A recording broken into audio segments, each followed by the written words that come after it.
அனைவருக்கும் வணக்கம். இது சாரதி லா ஸ்டடீஸ். சாரதி லா ஸ்டடீஸில் மீடியாவில் நம்ம அடுத்ததாக பார்க்கக்கூடிய மிக முக்கியமான கான்செப்ட் தான் இந்த பிரச்சார் பாரதி.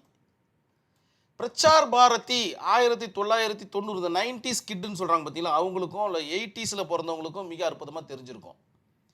ஏன்னா அன்றைய காலகட்டத்தில் இதை தவிர வேறு எந்த விதமான பொழுதுபோக்கும் கிடையாதுன்றதை நினைவில் வச்சுக்கிங்க. அதையும் உங்களுடைய ஆன்சர் ஷீட்டில் இருக்கிற மாதிரி பார்த்துக்குங்க. ஏதோ ஒரு டீ கடையில் மட்டும்தான் ரேடியோ ஓடிட்டு இருக்கும். அந்த டீ கடை பார்த்தீங்கன்னா ஃபுல்லாக ஜனத்தோட்ட ரொம்ப இருக்கும். அந்த நியூஸ் கேட்கறதுக்காகவும் ஒரு சில பாடல்களை கேட்பதற்காகவும். ஸோ அந்த மாதிரி தொடங்கப்பட்ட அந்த கான்செப்ட் தான் இந்த Prasar Bharati. After that Chanda committee and Varghese committee. இதற்கு முந்தின வீடியோ பார்த்தீங்கன்னா சண்டா கமிட்டியை பற்றி நம்ம டிஸ்கஸ் பண்ணியிருப்போம். அது இல்லாமல் உங்களுடைய ஆன்சர் ஷீட்டு ஃப்ரேம் பண்ண முடியாது அப்படின்ற மாதிரி சொல்லியிருப்பேன். அதை தான் மறுபடியும் இங்கே வலியுறுத்தி சொல்கிறேன். சண்டா கமிட்டி இல்லாமல் உங்களுடைய மீடியா லா பேப்பரை இன்விஜிலேட்டர்கிட்ட உங்களால் கொடுக்கவே முடியாதுன்றதை நினைவில் வச்சுக்கிங்க. எந்த இடத்துல வேணாலும் நீங்கள் சொல்லலாம் அதை. ஏன்னா அதுதான் மீடியா லாவுடைய பேஸே. நம்மளுடைய சாரதி லா ஸ்டடீஸில் வாட்ஸ்அப் குழு ஒன்று ரன் ஆகிட்டு இருக்கு. இதில் என்னென்னு ஆசைப்பட்டீங்கன்னா அந்த நம்பருக்கு உங்களுடைய பெயர் மற்றும் ஊரை எனக்கு வாட்ஸ்அப்பில் டெக்ஸ்ட் பண்ணுங்க. நான் குழுவில் இணைச்சிடுறேன். உங்களுடைய சந்தேகங்களை தீர்க்கும் வண்ணமாகவும் நேரடி பயிற்சி வகுப்புகளும் இது உதவிகரமாக இருக்கும் நம்புகிறேன். இந்த 2 லைனை படிக்கும்போது பிரச்சார் பாரதியுடைய கான்செப்ட் நமக்கு தெரிய வரும். அது மட்டும் இல்லாமல் இந்த இடத்துல பார்த்தீங்கன்னா அதற்கென்று தனி ஆக்ட் இருக்கிறத நம்மளால் புரிஞ்சிக்க முடியுது. பிரச்சார் பாரதி என்பது ஒலி அண்ட் ஒலிபரப்பு கழகமாகும். ஒலினா என்ன? சவுண்ட் அண்டு விஷுவல் ரெண்டுமே பார்த்தீங்கன்னா இதனுடைய கண்ட்ரோலில் வருது. இது ஒரு தன்னாட்சி அமைப்பு. நல்லா புரிஞ்சுக்கணும். அட்டானமஸ் கான்செப்ட் இது. இந்த அட்டானமஸை யார் கொண்டு வந்தது? தன்னாட்சி அமைப்பை யார் கொண்டு வந்தது அப்படின்னு பார்த்தீங்கன்னா இந்த சண்டா கமிட்டி தான் கொண்டு வந்தது. அதனால தான் இதை விடாதீங்க, எழுதுங்கன்னு சொல்றது. நவம்பர் 23, 1997 முதல் தன்னாட்சி அமைப்பாக செயல்பட தொடங்கியது. அதற்கு முன்னாடி பார்த்தீங்கன்னா அரசாங்கத்தினுடைய கண்ட்ரோலில் இருந்தது. அதற்கென தனி ஆக்டும் இருந்தது. இந்த அமைப்பு 1990ஆம் ஆண்டு பிரச்சார் பாரதி சட்டத்தின் கீழ் நிறுவப்பட்டது. அதற்கென்று தனி ஆக்ட் இருக்குது. ஸோ அவங்களால கண்ட்ரோல் பண்ண முடியல. ஏன்னா தனியாருடைய பங்களிப்பு இல்லாமல் இந்த மாதிரியான விவகாரங்களை அரசாங்கத்தால் நடத்த முடியாது. அதனால தான் அதை ஒரு தன்னாட்சி அமைப்பாக அவங்க நிறுவிட்டாங்க. அதற்கு ஹெல்ப் பண்ணது தான் இந்த சண்டா கமிட்டி. அது மட்டும் இல்லாமல் சண்டா கமிட்டி கேட்டாலும் இந்த பிரச்சார் பாரதியை நீங்கள் எழுதி தான் ஆகணும். எப்படி பாருங்கள், ஒன்றுத்துக்குள்ளே ஒன்று லிங்க் ஆகி வரதை பாருங்கள். பிக் கொஸ்டினில் வரும்போது இந்த பிரச்சார் பாரதி எழுதி தான் ஆகணும். ஏன்னா இதுதான் பேஸு. இந்த பேஸ் தான் பார்த்தீங்கன்னா இன்றைக்கி வேறு லெவலில் நம்மளுக்கு கிடச்சிட்ருக்கு. இன்டர்நெட் வழியாக, தொலைக்காட்சிகள் வழியாக, தனியார் தொலைக்காட்சிகள் வழியாக. இதுதான் பார்த்தீங்கன்னா பேஸு, அடித்தளம். இது இல்லாமல் நம்மளால் இந்த பேப்பரை நம்மளால் கம்ப்ளீட் பண்ண முடியாதுன்றது நினைவில் வச்சுக்கிங்க.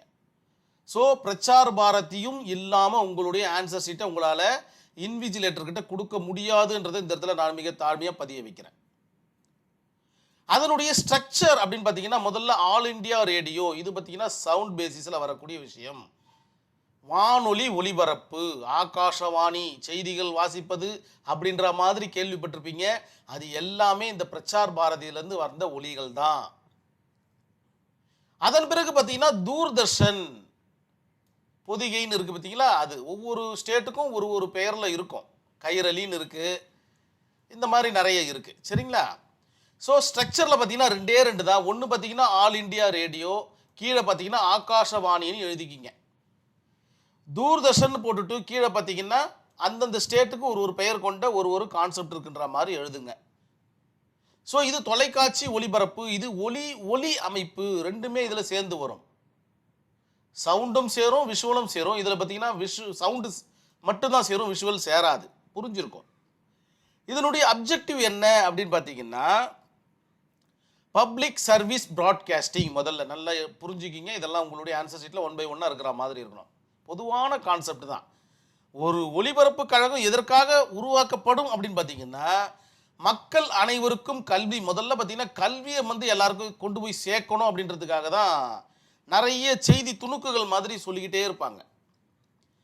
தகவல், பொழுதுபோக்கு, விவசாயம், செய்திகள், தொழிற்கல்வி வழங்குதல் போன்றவைகளை வழங்குதல். தொழிற்கல்வினா நான் விவசாயத்தில் என்னென்ன பண்ணணும், வேறு ஏதாச்சும் தொழில் சம்மந்தப்பட்ட விஷயத்தில் என்னென்ன பண்ணணும், வேலை வாய்ப்பு சம்மந்தப்பட்டமாக எதனா சொல்லுவாங்க.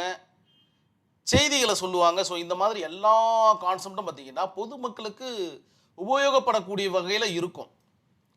தேசிய ஒற்றுமை மற்றும் ஒருமைப்பாட்டை வலியுறுத்துதல், அப்பப்போ ஒரு பாட்டு ஒன்று போடுவாங்க தேசிய ஒற்றுமைக்காக. ஸோ அப்போ தான் இந்தியன் என்பதில் பெருமிதம் கொள்வோம், இந்தியன் அனைவரும் அந்த மாதிரியான ஒரு கான்செப்ட்லாம் வரும்.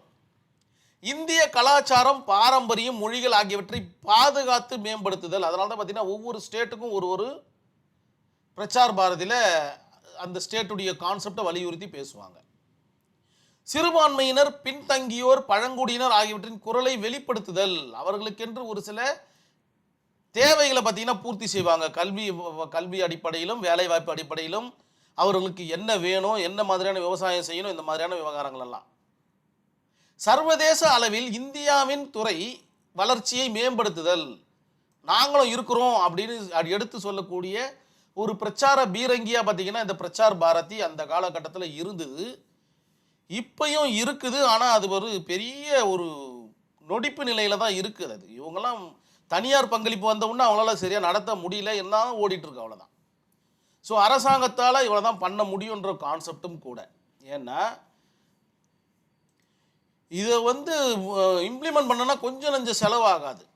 அது மட்டும் இல்லாமல் தனியார்கள் மிக சிறப்பாக செய்கிறதுனால அரசாங்கத்துக்கு பெரிய அளவில் கவலை கிடையாது. ஏன்னா அவங்களுடைய தேவைகள் பார்த்தீங்கன்னா ஏதோ ஒரு வகையில் பூர்த்தி ஆகுது.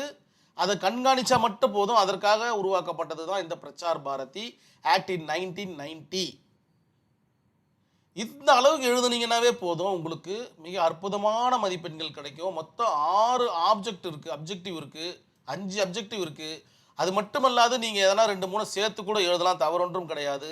இது ஒரு அட்டானமஸ் கான்செப்ட். நவம்பர் 23, 1997 உருவாக்கப்பட்டு செயல்பட தொடங்கியது. உருவாக்கப்பட்டது பார்த்தீங்கன்னா 90லே உருவாயிடுச்சு. ஸோ இந்த மாதிரியான விவகாரங்கள்லாம் உங்களுடைய ஆன்சர் ஷீட்டில் இருக்கிற மாதிரி பார்த்துக்குங்க. இவ்வளோதான் விஷயம். ரொம்ப ரொம்ப மிக இலகுவான ஒரு சப்ஜெக்ட். இன்னும் நம்ம மீடியாவால் ஃபுல்லாக டெப்த்தாக உள்ள போல் மேல் மட்டத்திலேயே தான் ட்ராவல் பண்ணிகிட்டு இருக்கோம். இதற்கு பிறகு தான் பார்த்தீங்கன்னா கொஞ்சம் கொஞ்சமாக டெப்த்தாக உள்ளே போவோம். இது எல்லாமே உங்களுக்கு தெரிஞ்சிருந்தால் மட்டும்தான் டெப்த்தாக போகும்போது நம்மளுக்கு புரிய வரும். இது எல்லாமே பேசிக்கான கான்செப்ட். இது எல்லாமே உங்களுடைய ஆன்சர் ஷீட்டில் இருக்கிற மாதிரி பார்த்துக்குங்க. நன்றி, வணக்கம்.